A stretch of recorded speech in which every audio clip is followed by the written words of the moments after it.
السلام علیکم، میں ہوں رانا عدنان شبیر خان اور آپ دیکھ رہے ہیں نوائے فکر۔ پاکستان اپنی آزادی کے پہلے دن سے ہی اپنے ہمسایوں اور دنیا کی آنکھ میں کھٹک رہا ہے۔ پاکستان کی آزادی کو کسی نے بھی قبول نہیں کیا اور ہر وقت وہ اس کوشش میں ہے کہ پاکستان کو سیاسی طور پر، مالی طور پر اور اقتصادی طور پر نقصان پہنچا سکے۔ آپ نے سنا تو ہوگا 5th جنریشن وارفیئر یا ہائیبرڈ وارفیئر کے بارے میں۔ میرے ساتھ موجود ہیں اسلام آباد سے احمد مختار نقشبندی، بہت سینئر صحافی اور اینالسٹ۔ آئیے ان سے پوچھتے ہیں کہ یہ جنریشنز آف وارفیئر کیا ہے۔ جی تھینک یو رانا صاحب، آپ نے بڑا اہم ٹاپک آپ بڑے اچھے نکالتے ہیں، ویسے بڑے انٹرسٹنگ قسم کے۔ ڈاکٹر ولیم ایس لینڈ تھے جو کہ ڈائریکٹر تھے centre for cultural conservatism and free Congress foundation کے، امریکہ کے۔ انہوں نے 1989 میں یہ والا کانسیپٹ دیے تھے کہ فرسٹ جنریشن کیا ہے، سیکنڈ جنریشن کیا ہے، تھرڈ جنریشن کیا ہے، مختلف جنریشن جو ہیں، اور پھر انہوں نے اس کو ایکسپلین بھی کیا تھا۔ جو فرسٹ جنریشن وار تھی وہ بھالے تلواروں سے لے کے اور لڑائیوں تک، کہہ لیں جنگوں ایسی کہ فوجیں سامنے آ جانا، ترتیب میں کھڑے ہو جانا اور پھر آپس میں جنگ شروع کر دینا، یہ فرسٹ جنریشن وار سے لے کے اس میں رہی اور پھر جب ہتھیاروں کی رینج میں تبدیلی آئی اور 19ویں صدی کے وسط تک جتنی جنگیں لڑی گئی اس نے سب کو کہا ہے کہ یہ فرسٹ جنریشن آف وار تھی۔ اس کے بعد کیا ہوا کہ سیکنڈ جنریشن آف وار، جس میں مسکٹ رائفل سے لے کے جو بندوقیں آ گئیں، پسٹلز آ گئیں اور بریچ لوڈنگ سسٹم آ گئے، اور پھر اس کے بعد پھر انڈائریکٹ فائرنگ ویپنز بھی آ گئے، جس میں دور فاصلے سے آرٹلری کا استعمال، یعنی دور سے بیٹھ کے دشمن کو نشانہ لگا لینا، اور اس قسم کے مارٹرز گنز آ گئیں اور یہ ساری چیزیں، اور دشمن کا صفایا کرنا۔ یہ انہوں نے اس کو سیکنڈ جنریشن آف وار قرار دیا کہ یہ وہ والے کانسیپٹ ہیں لیپونیل وارفیئر، اور جسے ہم فرسٹ ورلڈ وار بھی کہتے ہیں، وہ بھی انہوں نے سیکنڈ جنریشن آف وار میں گنا۔ تھرڈ جنریشن میں ایک بٹن دبائیں اور تباہی مچا دیں، یہ تھرڈ جنریشن وارفیئر میں آ گیا، جس میں نیوکلیر، بایولوجیکل، کیمیکل وارفیئر آ گئے، ڈھیر ساری ورلڈ وار 2 اس میں آ گئی، ہیروشیما ناگاساکی میں جو بمبنگ ہوئی جاپان میں، وہ بھی تباہی جتنی مچائی گئی، یہ تھرڈ جنریشن کا حصہ تقریباً بنتے ہیں۔ اور پھر یہ بھی نہیں ہے کہ اگر سیکنڈ جنریشن ختم ہو گئی تو تھرڈ جنریشن کے درمیان پکی لائن ہے، یہ اوور لیپ کر جاتی ہیں، ہتھیاروں کا استعمال ہے، یعنی ایک ہتھیار استعمال بھی ہو رہا ہے تو نیا ڈیولپ ہو کے آ گیا ہے، تو جب نیا ڈیولپ ہو کے آ گیا ہے تو اوور لیپنگ اس میں ہے۔ یہ نہیں ہے کہ ایک اس ڈیفینیشن میں یا ان کی طرز کی سوچ جو ہے اس میں یہ ہے کہ ایک جنریشن کے بعد دوسری جنریشن ختم ہوگی تو آئے گی، اوور لیپنگ کا اس میں اہم کانسیپٹ ہے۔ تو یہ بھی ہے کہ سیکنڈ چل رہی ہے تو تھرڈ جنریشن جو ہے وہ سٹارٹ بھی ہو جاتی ہے، تو یہ تھرڈ جنریشن والا آ گیا۔ اس کے بعد کہہ لیں کہ جنگ کے تصور ترقی کے ساتھ، ٹیکنالوجی کے استعمال کے ساتھ چینج ہوتے گئے۔ پہلے دشمن کا سامنے سے پتہ ہوتا تھا کہ یہ دشمن ہے، یہ اس کی فوج ہے، یہ اس کی نشاندہی ہوتی تھی۔ پھر یہ ہوا کہ یہ نشاندہی ختم ہونا شروع ہو گئی اور خودکش حملے آ گئے۔ کون آپ کی بس میں ساتھ بیٹھا ہے آپ کو نہیں پتہ، وہ بس میں دھماکہ کر دیتا ہے، ایسے اٹیک کر دیتا ہے، خود بھی اڑ جاتا ہے، دشمن کا نہیں پتہ، اور جب مرنے والے انہیں بھی نہیں پتہ کہ کیوں ہم مر رہے ہیں، اسی کیتا کی ساڈا قصور کی ہے، یہ بھی نہیں پتہ۔ تو یہ کہہ لیں کہ فورتھ جنریشن وارفیئر جو ہے وہ اس میں آ جاتی ہے۔ میرے ساتھ کیا ہونے والا ہے، میں نے کیا کیا ہے، کون دشمن ہے کون دوست ہے، یہ بھی نہیں پتہ۔ یہ جو پہچان ختم ہوئی اور جس کو کہتے ہیں کہ اینیمی ود نو فیس، پتہ ہی نہیں ہے، تو rise of non state actors, آپ نے بندے خرید لیے اپنے ملک کے اندر ہی، وہی آپ کے اندر تباہی مچا رہے ہیں۔ پہلے تو یہ ہوتا تھا نا، دشمن آیا، جاسوس آیا، باہر سے آیا، وہ حملہ کرے گا، یہ والے پھر کانسیپٹ جو ہے اس میں آ گئے۔ فورتھ جنریشن وارفیئر جو ہے میں ٹیرر کریٹ کیا جاتا ہے کسی ملک کے اندر جا کے، اور ٹیررزم کی مختلف فارمز ہیں، بہرحال تباہی مچانا یہ، اور دشمن کے ایریے کے اندر ایسی سچویشن پیدا کر دی جاتی ہے کہ پہلے دہشت گردی پھیلائی جاتی ہے، یہ بھی فورتھ جنریشن میں آ گیا۔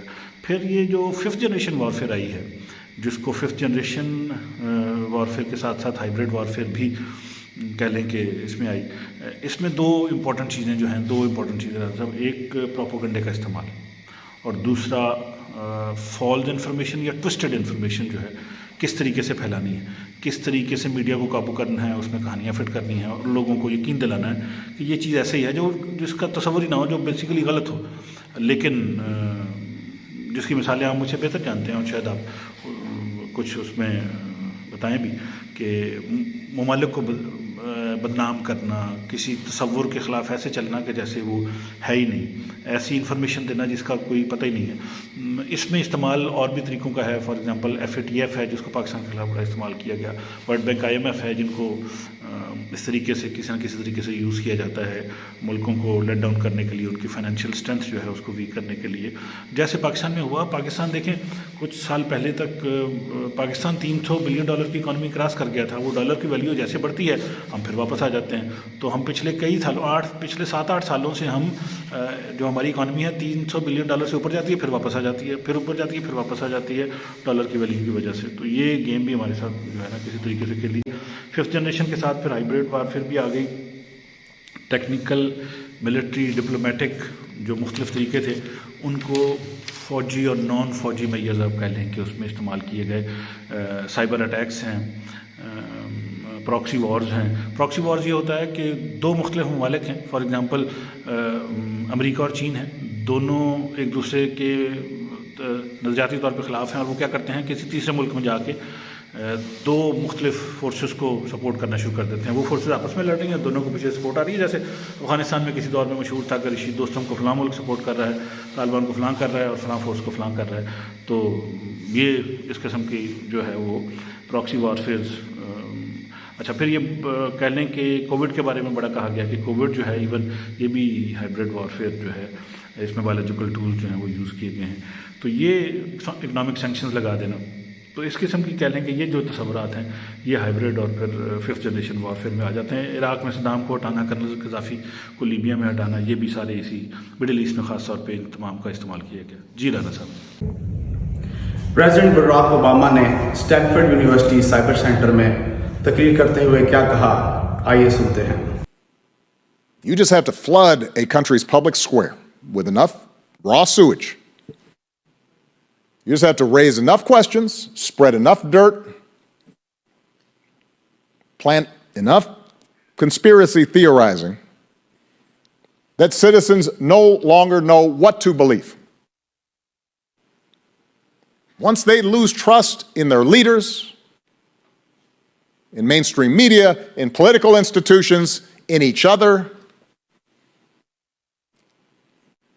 in the possibility of truth, the game's won.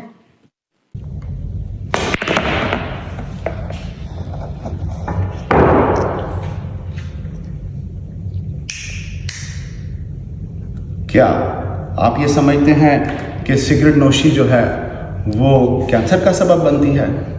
Professor ٹیرن لوینسکی Harvard میں ریسرچ کرتے ہیں اور کہتے ہیں کہ 99.99% جو کینسر سے لوگ مرتے ہیں وہ کینسر ان کے DNA میں موجود ہوتا ہے۔ اور وہ کہتے ہیں کہ اگر آپ 100 سال پیچھے کی ہسٹری اٹھا کے دیکھیں تو ہمارے بزرگ جو کہ ٹبیکو اسموک کرتے تھے ایک ڈیفرنٹ طریقے سے، ان کی عمریں بہت لمبی ہوتی تھیں۔ کیا آپ میری بات مان گئے؟ میں نے یہ جھوٹ بولا، کوئی پروفیسر ٹیرن لیونسکی موجود نہیں ہے اس دنیا میں۔ آئی جسٹ میڈ اپ، اور مجھے تو DNA کا مطلب بھی نہیں پتا۔